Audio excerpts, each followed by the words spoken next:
नमस्कार। आकाशवाणी जयपुर अजमेर से प्रस्तुत हैं प्रादेशिक समाचार।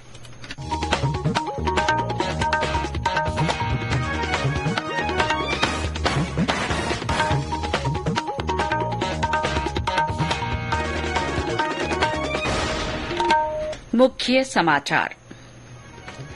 राज्य में विधानसभा चुनाव के लिए प्रचार का शोर थमने में 24 घंटे से भी कम समय बाकी। राजनीतिक दलों द्वारा जनता को अपने पक्ष में करने के पुरजोर प्रयास। मतदाता जागरूकता के लिए आयोजित सतरंगी सप्ताह आज विभिन्न कार्यक्रमों के साथ संपन्न।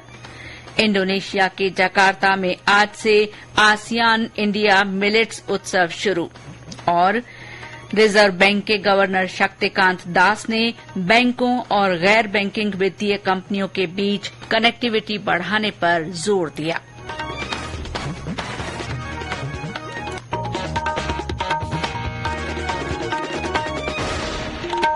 समाचारों के साथ मैं शीला चावला और अब समाचार विस्तार से। राज्य में विधानसभा चुनाव प्रचार का शोर समाप्त होने में अब 24 घंटे से भी कम समय बचा है और सभी राजनीतिक दलों के शीर्ष नेता और उम्मीदवार जनता को अपने पक्ष में करने का पुरजोर प्रयास कर रहे हैं। भाजपा के प्रचार अभियान में अग्रिम पंक्ति के नेता और प्रधानमंत्री नरेंद्र मोदी ने आज डूंगरपुर के सागवाड़ा और भीलवाड़ा के कोटड़ी में जनसभा को संबोधित किया। उन्होंने कांग्रेस पर भ्रष्टाचार और परिवारवाद का आरोप लगाया। श्री मोदी ने कहा कि राजस्थान में पेट्रोल डीजल की कीमतें अन्य पड़ोसी राज्यों के मुकाबले बहुत अधिक हैं और भाजपा की सरकार आने पर इसकी समीक्षा की जाएगी। आपको मैं गारंटी देता हूं, राजस्थान में भाजपा सरकार बनते ही पेट्रोल डीजल के दामों की समीक्षा होगी। कांग्रेस की लूट की वजह से यहां सरकारी खजाना खाली हो चुका है। महीनों महीनों सरकारी कर्मचारियों के पैसे सरकार के पास अटके रहते हैं। कांग्रेस ने यहां व्यवस्था में जितनी बीमारियां लगाई है, भाजपा हर बीमारी का इलाज करेगी। श्री मोदी ने कहा कि विभिन्न प्रतियोगी परीक्षाओं के पेपर लीक की चर्चा की और कहा कि पेपर माफिया को बख्शा नहीं जाएगा। भाजपा के राष्ट्रीय अध्यक्ष जेपी नड्डा ने सीकर जिले के दांतारामगढ़ और दौसा समेत अन्य स्थानों पर जनसभाएं की। उन्होंने राज्य में भाजपा सरकार बनने पर भ्रष्टाचार के मामलों की जांच करने के लिए विशेष जांच दल बनाने की बात कही। साथ ही उन्होंने राज्य में महिलाओं के खिलाफ अत्याचार, भ्रष्टाचार और प्रदेश की सरकार द्वारा किसानों के साथ छल करने का आरोप लगाया। भाजपा के वरिष्ठ नेता और केंद्रीय गृह मंत्री अमित शाह ने जैतारण और डीडवाना में सभा की। उन्होंने कहा कि केंद्र सरकार की नीतियों के कारण देश हर क्षेत्र में तेजी से तरक्की कर रहा है और भारत दुनिया की 5वीं सबसे बड़ी अर्थव्यवस्था बन गया है। केंद्रीय मंत्री राजनाथ सिंह ने उदयपुर के झाड़ोल में और उत्तर प्रदेश के मुख्यमंत्री योगी आदित्यनाथ ने जोधपुर में जनसभा को संबोधित किया। इनके अलावा गजेंद्र सिंह शेखावत, मध्य प्रदेश के मुख्यमंत्री शिवराज सिंह चौहान, वसुंधरा राजे, ओम माथुर, डॉक्टर किरोड़ी लाल मीणा, राजेंद्र राठौड़ सहित कई वरिष्ठ नेताओं ने पार्टी प्रत्याशियों के पक्ष में मैराथन जनसभाएं की। दूसरी ओर कांग्रेस के वरिष्ठ नेता राहुल गांधी ने राजाखेड़ा, नदबई और गंगापुर सिटी में आम सभाएं की। उन्होंने देश में जातिगत जनगणना की वकालत की और कहा कि देश का विकास तभी संभव है जब सत्ता में पिछड़ों और आदिवासियों की भागीदारी होगी। कांग्रेस की वरिष्ठ नेता प्रियंका गांधी ने चूरू और शाहपुरा में आयोजित सभाओं में राज्य में महंगाई राहत शिविरों का जिक्र करते हुए प्रदेश सरकार की जन कल्याण की नीतियों की चर्चा की। उन्होंने भारतीय जनता पार्टी पर देश की परिसंपत्तियां चुनिंदा उद्योगपतियों को सौंपने का आरोप लगाया। बड़े बड़े उद्योगपतियों के कर्ज माफ करने के लिए हजारों करोड़ रुपए कहां से आए? किसानों की जेब काट के दिए हैं।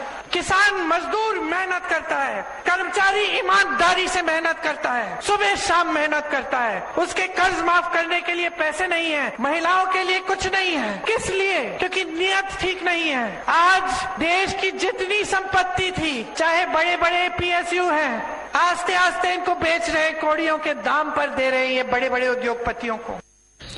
पार्टी के वरिष्ठ नेता और मुख्यमंत्री अशोक गहलोत ने मालपुरा, सोजत और बालेसर में हुई जनसभाओं में राज्य सरकार द्वारा पिछले 5 साल में किए गए जनहित के कामों की चर्चा करते हुए उनकी पार्टी के उम्मीदवारों के पक्ष में मतदान करने की अपील की। बसपा प्रमुख मायावती, राष्ट्रीय लोकतांत्रिक पार्टी प्रमुख हनुमान बेनीवाल, आजाद समाज पार्टी के राष्ट्रीय अध्यक्ष चंद्रशेखर आजाद समेत अन्य पार्टियों के शीर्ष नेता भी पार्टी प्रत्याशियों के लिए चुनाव प्रचार में जुटे रहे। निर्वाचन आयोग ने विधानसभा चुनाव के मतदान से 3 दिन पहले कांग्रेस को बड़ा झटका देते हुए निर्देश दिया है कि वो पार्टी के उस मिस्ड कॉल विज्ञापन को बंद करे जिसमें मुख्यमंत्री अशोक गहलोत की आवाज में ऑडियो संदेश प्रसारित किया जा रहा है। विज्ञापन में कांग्रेस की 7 गारंटियों को मतदाताओं तक पहुंचाया जा रहा था। पार्टी के इस विज्ञापन को लेकर भारतीय जनता पार्टी ने आपत्ति जताई थी। ऐसे विज्ञापनों के प्रचार को आदर्श आचार संहिता का उल्लंघन माना गया क्योंकि राज्य स्तरीय विज्ञापन प्रमाणन समिति से इसकी पूर्व अनुमति नहीं ली गई थी। आयोग ने ऐसे विज्ञापनों पर तत्काल प्रभाव से रोक लगाने के निर्देश दिए हैं। साथ ही इस संबंध में कांग्रेस से स्पष्टीकरण भी मांगा गया है। चर्चित सीट विश्लेषण के लिए चलाई जा रही श्रृंखला में आज हम आपको लेकर चलते हैं सरहदी जिले बाड़मेर के गुड़ामालानी विधानसभा क्षेत्र में। भाजपा नेता और पूर्व सांसद कर्नल सोनाराम चौधरी के कांग्रेस का दामन थामने के बाद और यहां से पार्टी प्रत्याशी बनाए जाने के बाद से गुड़ामालानी सीट पर मुकाबला रोचक हो गया है। गुड़ामालानी से मौजूदा विधायक और कांग्रेस के वरिष्ठ नेता हेमाराम चौधरी के सक्रिय राजनीति से संन्यास लेने के ऐलान के बाद कई तरह की अटकलें लगाई जा रही थीं कि यहां से किसे टिकट मिलेगा। इस तरह के कयासों पर उस वक्त विराम लग गया जब भाजपा नेता और पूर्व सांसद कर्नल सोनाराम चौधरी कांग्रेस में शामिल हो गए तथा पार्टी ने उन्हें गुड़ामालानी सीट से अपना उम्मीदवार घोषित कर दिया। वहीं भाजपा ने इस सीट पर पूर्व विधायक लादूराम विश्नोई के बेटे और युवा नेता के विश्नोई को चुनाव मैदान में उतारा है। इस सीट पर इससे पहले के विधानसभा चुनावों के नतीजों पर नजर डालें तो साल 2013 के विधानसभा चुनाव में भारतीय जनता पार्टी के लादूराम विश्नोई ने कांग्रेस के हेमाराम चौधरी को 33,000 से अधिक वोटों से पराजित किया। वहीं 2018 के विधानसभा चुनाव में हेमाराम चौधरी ने लादूराम विश्नोई को 13,000 से अधिक मतों से हराते हुए हिसाब बराबर कर लिया। इस बार दोनों ही नेता चुनाव नहीं लड़ रहे हैं। कांग्रेस और भाजपा की ओर से नए चेहरों पर दांव खेलने के चलते ये सीट सुर्खियों में है। गुड़ामालानी विधानसभा क्षेत्र में 2,69,000 से ज्यादा मतदाता हैं जो प्रत्याशियों के भाग्य का फैसला करेंगे। यह देखना दिलचस्प होगा कि इस सीट पर चुनावी ऊंट किस करवट बैठेगा। जसवंत सिंह डूडी, आकाशवाणी समाचार, बाड़मेर। प्रदेश में मतदाता जागरूकता के लिए आयोजित सतरंगी सप्ताह आज विभिन्न कार्यक्रमों के साथ संपन्न हो गया। विभिन्न जिलों में आज लालच पर होगी चोट, सोच समझकर करेंगे वोट स्लोगन के साथ मतदाता जागरूकता गतिविधियों का आयोजन हुआ। करौली में इस मौके पर सिटी पार्क में दीपदान किया गया। श्रीगंगानगर में थानदेवाला, 71 आरबी, गुलबेवाला, रायसिंह नगर, बजुवाला सहित कई स्थानों पर लोगों को मतदान के प्रति जागरूक करने के लिए वोट ट्री बनाए गए। अजमेर में चल रहे पुष्कर मेले में मतदाता जागरूकता के लिए पुष्कर के घाटों पर दीपदान कर अधिकाधिक मतदान का संदेश दिया गया। बीकानेर में राजकीय डूंगर महाविद्यालय के मतदाता साक्षरता क्लब द्वारा मतदाता जागरूकता अभियान के तहत नुक्कड़ नाटक का मंचन किया गया। अलवर में केंद्रीय विद्यालय से जागरूकता रैली निकाली गई। मतदाता जागरूकता के लिए आकाशवाणी समाचार जयपुर की ओर से चलाई जा रही संदेश श्रृंखला में आज सुनिए जयपुर जिले की श्रोता का संदेश। मैं जयपुर से डॉक्टर ममता राज शर्मा बोल रही हूँ। सभी देशवासियों से अनुरोध है कि 25 नवंबर को अपना कीमती और अमूल्य वोट देकर मतदान करें और अपने हिसाब से अपना नेता चुनकर राष्ट्र और देश विकास में अपना सहयोग दें। हमारे अन्य श्रोता भी अपने संदेश रिकॉर्ड कर या टाइप कर हमारे व्हाट्सएप नंबर 9414052368 पर भेज सकते हैं। ये समाचार आकाशवाणी जयपुर अजमेर से प्रसारित किए जा रहे हैं। इंडोनेशिया के जकार्ता में आज से आसियान इंडिया मिलेट्स उत्सव शुरू हुआ। उत्सव की शुरूआत भारत इंडोनेशिया के राष्ट्रगान और आसियान गान से हुई। आसियान के लिए भारतीय राजदूत जयंत खोबरागड़े ने मोटे अनाज के बारे में विस्तार से जानकारी दी। उन्होंने खाद्य सुरक्षा में मिलेट्स की भूमिका को महत्वपूर्ण बताया। During ASEAN India Summit, one of the joint statements which was adopted was on food security. Millet is of course one of the important elements for ensuring food security. So this goes very well in the overall framework of our relationship. ASEAN is a very important partner. It's a comprehensive strategic partner, a status which we have achieved last year. If you look at all the figures, whether it is trade in goods, trade in services, bilateral tourism, all aspects, the Indian diaspora 6 million strong. So if you look at all the aspects, I think this is one of the most important region, as far as we are concerned, India is concerned. ये उत्सव 26 नवंबर तक चलेगा। Festival में भारत का media प्रतिनिधि मंडल भी शिरकत कर रहा है।